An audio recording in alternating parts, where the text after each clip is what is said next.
Hi friends, இன்றைக்கி நம்ம என்ன செய்ய போகிறோன்னா ஆட்டுக்கால் பாயா. அதுக்கு தேவையான இன்க்ரீடியன்ஸ் எடுத்து வச்சுருக்கேன். ஆட்டுக்கால், இஞ்சி பூண்டு, தக்காளி, வெங்காயம், பச்சை மிளகா.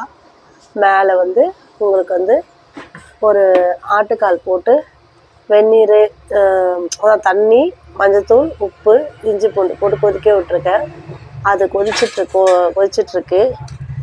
அதனால தான் நான் அது காட்டுறதுக்காக கீழே உங்களுக்கு எக்ஸ்ட்ரா 4 பீஸ் வச்சுருக்கேன். அதில் ஈஸியாக நீங்கள் பண்ணலாம், ரொம்ப கஷ்டமே வேண்டாம். தயிர், பச்சை மிளகா, வெங்காயம், புதினா எல்லாம் போட்டு நல்லா அரைச்சிட்டு மை மாதிரி அரைச்சிட்டு நீங்கள் அப்படியே அதை அந்த கொதிச்சிட்ருக்குல்ல ஆட்டுக்கால் அதில் போட்டுடலாம். ரொம்ப நேரம் ஆகவே ஆகாது, உங்களுக்கு கொஞ்சம் நேரத்துலேயே பண்ணிடலாம். நல்லாயிருக்கும். வேலை அப்படிலாம் ஒன்றும் இல்லை, 5 நிமிஷம் செஞ்சிடலாம். அதுவும் ரெடி பண்ணி 10லேருந்து 15 விசில் விட்டுருணும்.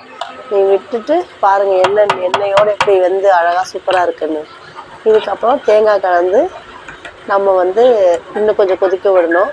அதுக்கு முன்னாடி தாளிப்பு போட்டுடலாம். கடாயை வச்சுட்டு 3 பட்டை, 2 லவங்கம், அப்புறம் கரம் மசாலா, மல்லி, இஞ்சி இலை எல்லாம் போட்டு வதக்கிட்டு தாளிப்பு போட்டுட்டு அது கொஞ்சம் நல்லா செவந்ததுக்கப்புறம் ஃபுல்லாக அதை பாயால் கொட்டிட்டு அது நல்லா சலசலன்னு நல்லா கொதிக்கட்டும். கொதித்ததும் உங்களுக்கு ஆட்டுக்கால் பாயா ரெடி ஆகிடும். நான் இன்றைக்கி இட்லிக்கு அதை செஞ்சுருக்கேன். இட்லி, இடியாப்பம், தோசை எல்லாமே பண்ணலாம். ஆனால் நீங்கள் ரொம்ப நேரம் ஆகும்னா கவலையே பட வேண்டாம். நீங்கள் அழகாக எடுத்துகிட்டு ஒரு அதிகபட்சம் 15 நிமிஷத்தில் செஞ்சிடலாம். நீங்கள் மென்று சாப்பிட்ற அளவுக்கு அவ்வளோ சூப்பராக இருக்கும். நான் கொஞ்சமாக தான் செஞ்சேன், ஒரு நைட் நேரன்றதுனால கொஞ்சமாக செஞ்சுட்டு இன்னொரு பேலன்ஸை இன்னொரு நாளைக்கு செஞ்சுக்கலாம் அப்படின்னு சொல்லிட்டு வச்சுருக்கேன். ஃப்ரெண்ட்ஸ், நீங்கள் ட்ரை பண்ணுங்கள், நல்லாயிருக்கும். நம்ம சேனலை சப்ஸ்கிரைப் பண்ணுங்கள், லைக் பண்ணுங்கள், ஷேர் பண்ணுங்கள்.